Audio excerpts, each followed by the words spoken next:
नमस्कार, आप सभी कैसे हैं। जैसा कि आप देख रहे हैं विश्व भूगोल की शुरुआत कर चुके हैं। विश्व भूगोल में अभी तक हमने क्या पढ़ा है, सौर मंडल यानी प्लैनेट्स के बारे में हम लोग पढ़ चुके हैं। और प्लैनेट्स के हमने सभी ग्रहों के बारे में बताया है। बुध, शुक्र, पृथ्वी, मंगल, बृहस्पति, शनि, वरुण और अरुण के बारे में हमने बात किया है। ठीक है, आप उसको जरूर देखेंगे। तो आज का जो हमारा टॉपिक है, आज हम लोग जो कवर करेंगे वो क्या कवर करेंगे, एस्टेरॉयड। एस्टेरॉयड क्या होती है, यानी क्षुद्र ग्रह। क्षुद्र ग्रह यानी ये क्षुद्र ग्रहों का निर्माण हुआ कैसे है, ये क्षुद्र ग्रह होता क्या है और किससे इसका निर्माण हुआ, कौन कौन से खनिज हैं जो इसका निर्माण हुआ, तो ये सौरमंडल में आए कहाँ से, आखिर ये सौरमंडल में कहाँ से विराजमान हुए। ठीक है, ये है क्या ये पृथ्वी तक आ सकती है, क्या आ चुकी है, इसके बारे में विशेषतः आज हम लोग चर्चा करेंगे एस्टेरॉयड के बारे में। यानी इसे हम लोग क्या कहते हैं, क्षुद्र ग्रह कहते हैं। ठीक है, ये ग्रहों के मतलब श्रृंखला में नहीं आती, लेकिन एक पट्टी के रूप में हमारे सौरमंडल में यानी ग्रहों के बीच में एक पट्टी के रूप में विराजमान है, उसी पर हम लोग चर्चा करेंगे। ठीक है, जैसा कि आप देख रहे हो, यही हमारा क्या है, ये जो एस्टेरॉयड होती है कुछ बिग होती है कुछ स्मॉल होती है। तो जो बिग होती है वो परीक्षा दृष्टि से बहुत महत्वपूर्ण है, जिससे कि बहुत अधिकतर परीक्षाओं में पूछा भी गया है कि सबसे बड़ा क्षुद्र ग्रह कौन सा है, सबसे छोटा क्षुद्र ग्रह कौन सा है। इसके बारे में आज हम लोग आपको समझाने की कोशिश करेंगे और ये क्षुद्र ग्रह क्या है। चलिए शुरू करते हैं। जैसा आप देख रहे हैं कि ये आप पत्थर के रूप में देख रहे हो, यहाँ पे एक झील के रूप में देख रहे हो, तो कि बहुत से ऐसे क्षुद्र ग्रहों से क्या हमारी पृथ्वी से आकर टकराती हैं। तो टकराने के बाद या तो बहुत बड़े गड्ढे का निर्माण, होल का निर्माण करती है। होल का निर्माण करने के बाद वर्षा होगी, वर्षा होने के बाद एक जल का जो कि जल वहाँ पे क्या हो जाएगी, इकट्ठा हो जाएगी। एक जब जल इकट्ठा होगी तो वहाँ पे झील का निर्माण होती है। ठीक है, उसी प्रकार से हम बात करेंगे कि ये होता क्या है। सबसे समझो भाई कि ये देखो यहाँ पे क्या है, ये हमारा मंगल है। ठीक है, याद रखना भैया, हमने बताया कि मंगल है और ये हमारा जुपिटर यानी जिसे हम लोग क्या कहते हैं, बृहस्पति कहते हैं। क्या कहते हैं, बृहस्पति। ठीक है, आप समझो कि ये क्षुद्र ग्रह जो एस्टेरॉयड होती है, इनका निर्माण हुआ कैसे। तो आपको छोटे छोटे यहाँ पे एक पट्टी दिख रहा होगा, ये देखो पट्टी है।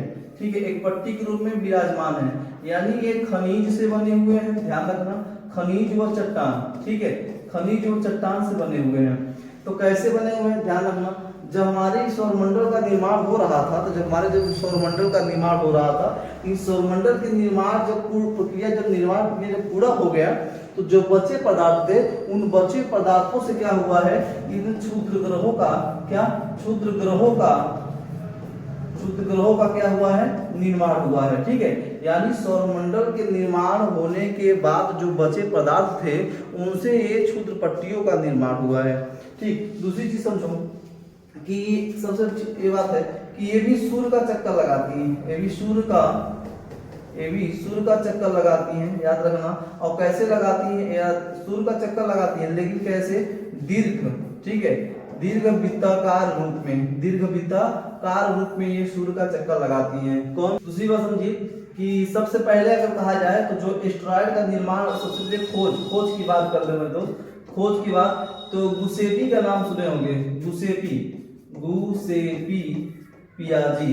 ठीक है, गुसेपी पियाजी, इन्होंने 1801 ईस्वी में क्या किया था, इन्होंने क्षुद्र ग्रहों का खोज किया था। क्या किया था, क्षुद्र ग्रह का इन्होंने खोज किया था। ठीक है, तो 1801 में गुसेपी पियाजी ने क्या किया था, क्षुद्र ग्रहों का खोज किया था। ठीक है, याद रखिएगा।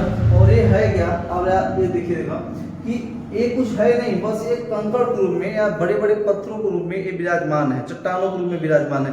ये हमारे सौरमंडल में ऐसे क्या करेंगे, सूर्य से हमारे ग्रह है, ग्रह से सूर्य को चक्कर लगा रहे हैं, उसी प्रकार ये भी दीर्घवृत्ताकार में ये भी क्या कर रही हैं, चक्कर लगा रही हैं। कौन, एस्टेरॉयड जो है।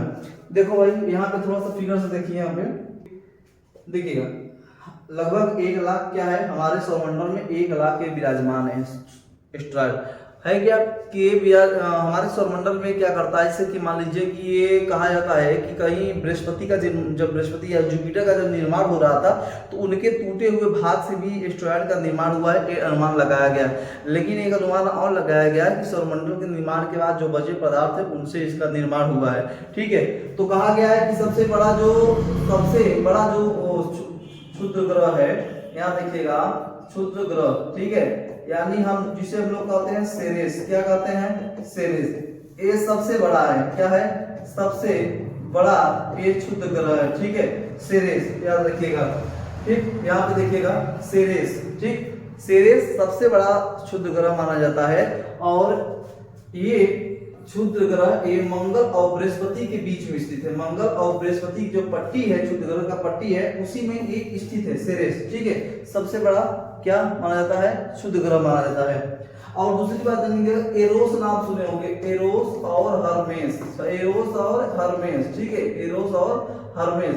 एरोस सबसे छोटा, ठीक है, सबसे छोटा क्षुद्र ग्रह माना गया है एरोस को, सबसे छोटा क्षुद्र ग्रह एरोस को माना गया है। और हर्मेस ये लगभग 25 लाख किलोमीटर की दूरी पर, पृथ्वी से लगभग 25 लाख किलोमीटर दूर पे ये एरोस और हर्मेस जो क्षुद्र ग्रह है ये दोनों स्थित है। और ये सौरमंडल का सबसे छोटा क्षुद्र ग्रह माना जाता है एरोस।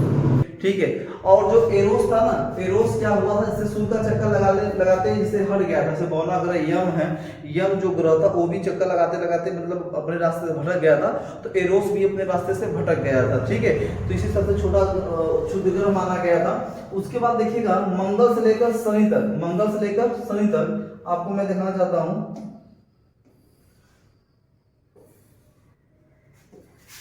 ठीक है, हाँ दोस्त, ये हमारा शनि ग्रह है जिसे हम सैटर्न कहते हैं। यहां से लेकर यहां तक एक क्षुद्र ग्रह है जिसे हम लोग कहते हैं हिल्डार्गो। ठीक है, हिल्डार्गो ये क्षुद्र ग्रह है जो मंगल से लेकर कहां तक है, हम कहेंगे सर शनि तक। हिल्डार्गो जो क्षुद्र ग्रह है वो मंगल से लेकर शनि तक, यहां तक सोचो, यहां तक विराजमान है, यहां तक फैला हुआ है। ठीक, तो कुछ महत्वपूर्ण चीजें नहीं है, बस एक चीज है कि जो ये एस्टेरॉयड है ये होता क्या है इसके बारे में बताया। आइए थोड़ा सा हम आपको और विस्तार तरीके से मैप पे दिखाने की कोशिश करूंगा। अब तो आपको समझ में आ गया कि एस्टेरॉयड है क्या। ठीक है, सीरीज सबसे बड़ा एस्टेरॉयड माना गया है। ठीक, आओ देखो यहाँ देखो भाई, ये सब क्या है, एस्टेरॉयड है। ठीक है, जिसे हम लोग क्या कहेंगे, क्षुद्र ग्रह कहेंगे। क्षुद्र ग्रह के रूप में, पट्टी के रूप में विराजमान है। ये छोटे भी है, बड़े हैं। सबसे बड़ा क्षुद्र ग्रह हमने क्या बताया सर, सेरेस बताया। क्या बताया, इस सेरेस सबसे बड़ा। सबसे छोटा क्या बताया सर, हमने सर एरोस। क्या, एरोस ये सबसे छोटा क्षुद्र ग्रह माना जाता है। ठीक है, सबसे छोटा क्षुद्र ग्रह माना जाता है। और हुआ क्या कि कुछ ऐसे क्षुद्र ग्रह हैं जो पृथ्वी की ओर आती हैं, पृथ्वी की ओर आती इतना गर्म होती है कि कभी कभी क्या होती है कि सौरमंडल में ही ये ब्लास्ट हो जाती है। ब्लास्ट होने के बाद एक छोटे कणों में बिखर जाती हैं। लेकिन कुछ ऐसे क्षुद्र ग्रह होते हैं जो हमारे पृथ्वी तक तो आती है, पृथ्वी तक तो ये लोग सभी आते हैं, बट आने के बाद होता क्या है ये समझिएगा। आने के बाद क्या होता है, आइए हम आने के बाद इसका प्रभाव बताएं आपको। आने के बाद जैसे जानते हैं क्या है, लोनार झील है। क्या है, लोनार झील है, ये लोनार झील है। ठीक है, कहा जाता है कि जब एस्टेरॉयड पृथ्वी की ओर चला तो एस्टेरॉयड पृथ्वी की ओर चलने का महाराष्ट्र में, कहाँ है ये, महाराष्ट्र में है। ठीक है, महाराष्ट्र में है। और हुआ क्या कि ये जाकर यहाँ पे गिरा था एस्टेरॉयड, कितना बड़ा लोनार झील। और सोचो कि इतना बड़ा एस्टेरॉयड जाकर वहाँ गिरा तो एक झील का निर्माण हुआ जिसे हम लोग लोनार झील के नाम से जानते हैं। ये एस्टेरॉयड से ही बना हुआ झील है। एस्टेरॉयड यानी क्षुद्र ग्रह का गिरा हुआ पृथ्वी पे, जब वो गिरा तो झील का निर्माण हुआ। ठीक है, एस्टेरॉयड से ही बना हुआ है ये। तो एस्टेरॉयड लेक झील किसे कहा जाता है, एस्टेरॉयड लेक किसे कहा जाता है, तो हम कहेंगे सर महाराष्ट्र का लोनार झील। ठीक है, बस समझ में आया। तो ये बातें आपको समझ में, एस्टेरॉयड का ढेर सारे महत्वपूर्ण विषय नहीं, बस ये कि सौरमंडल में हमारे पट्टी के रूप में विराजमान है। छोटे बड़े कण लाखों के रूप में, हमारे में लाखों के रूप में विराजमान है। इसे अवांतर ग्रह भी कहते हैं, लघु ग्रह भी कहते हैं, ग्रहिका भी कहते हैं क्षुद्र ग्रह को, एस्टेरॉयड को। ठीक है, आप इसे जरूर माइंड और हल्का से बैठा रखिएगा।